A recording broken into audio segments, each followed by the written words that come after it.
World where my Fescadus Ahadu Amlak Amin Besama World where my Fescadus Ahadu Amlak Amin Besama World where my Fescadus Ahadu Amlak Amin. Good morning, blessed love, on this Friday, and give thanks to God for the opportunity of this day on this Friday as we move towards the weekend. Try not to wish time away. You know, God's given us today and not tomorrow, so He's given thanks for today and letting tomorrow take care of itself.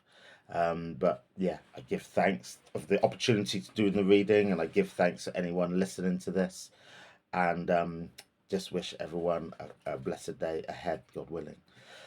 So on with the Ethiopian Bible, Genesis chapter 5. And as I mentioned yesterday, I'm now reading from this different version of the Bible, Ethiopian Bible, and this particular edition's edited, compiled by Samuel Isaac Harrington. I'm going to sneeze, I think.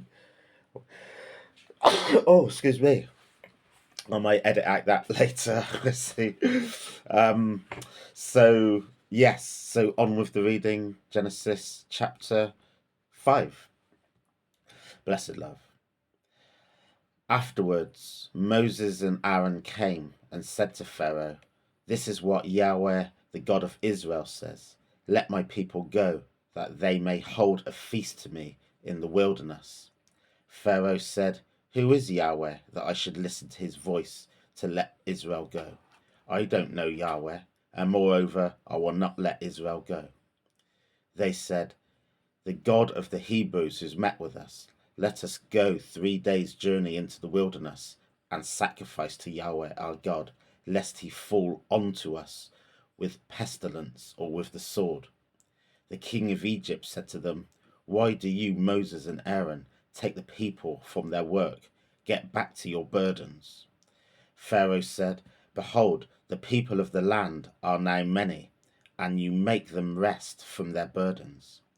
And the same day Pharaoh commanded the taskmasters of the people and their officers, saying, "You shall no longer give the people straw to make brick as before. Let them go and gather straw for themselves. You shall require them to number the you shall let me start that sentence again. Give thanks. You shall require from them the number of the bricks which they have made before. You shall not diminish anything from it, for they are idle. Therefore they cry, saying, "Let's go and sacrifice to our God.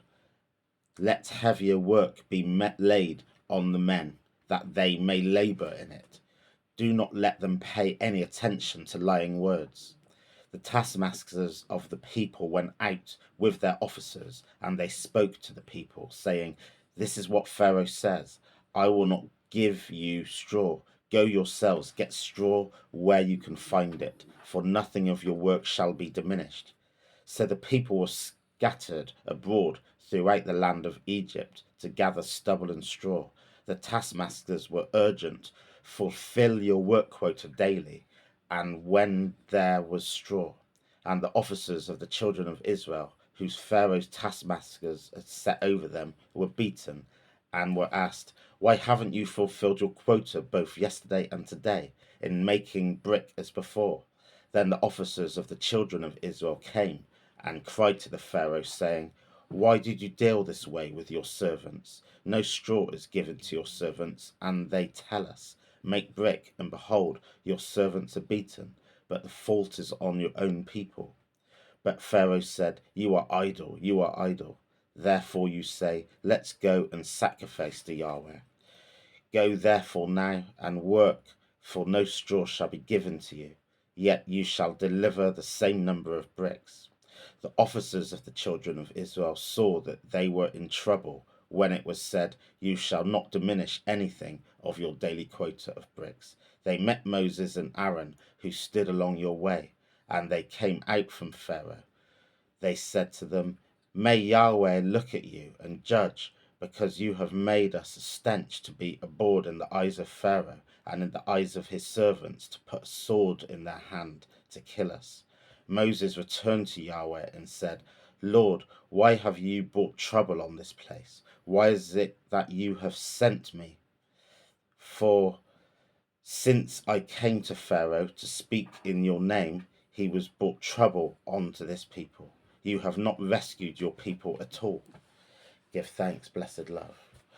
Um, so yeah, quite a short chapter today, but it's where Aaron and Moses are told by God to go to the Pharaoh to demand to let their people go. And despite yesterday's warnings from God to Pharaoh, um, Pharaoh's saying, "Who am I to listen to God? He's not my God." And he actually then makes life worse for the enslaved Israelites, and he ups their quota of the bricks that they have to make in a day, but also he removes the straw. Previously, they were given straw to make the bricks, and then they would make the bricks out of the straw. But he tells his guards, don't even give them the straw, make them go and pick the straw, and then they have to come back and make the same number of bricks as they would have done before. So the people of Israel that are enslaved, they can't believe the injustice of this. And Pharaoh's not even admitting that he's upped the quota and that he's removed the straw from their initial making process, and he just says, "You're idle." Excuse me, "You're lazy. You're idle." So makes life a lot harsher for the enslaved Israelites. And then the enslaved Israelites in the end come to Moses and say, "What have you done? You've made life a lot harder for us, not better." And then God goes to Yahweh and says the same thing. You haven't freed the people at all, and starts to argue with God. And it kind of reflects what I was saying yesterday about that relationship with God. Um, and arguing with God, being angry with God, etc. And actually, this is a prime example of that. So God's not working at the speed that the humans want, and obviously, when you're enslaved, those stakes are high. As a person of African Caribbean descent, my own descendants were enslaved, and it's a big part of our kind of narrative and our kind of identity in the sense of reclaiming our African roots and our identity. So these passages about enslavement and being in a way being allowed to dwell in enslavement and the dynamics of enslavement they do hit hard, and they're emotional to read, and they're difficult to reason, especially when God is overseeing that process, and do you know what I mean, allowing you to be in enslavement or be with it to be delivered through the other end of that. They are difficult to read and difficult to reconcile, and there's no easy answers for that, really. But again, it's just to say that when our people, and I say our people as in African people, were enslaved by the Europeans, Bible verses were used to justify that enslavement. This is your stage now, but you will be rewarded in heaven. So just endure this now and promise, God's promising you eternal salvation uh, beyond this life.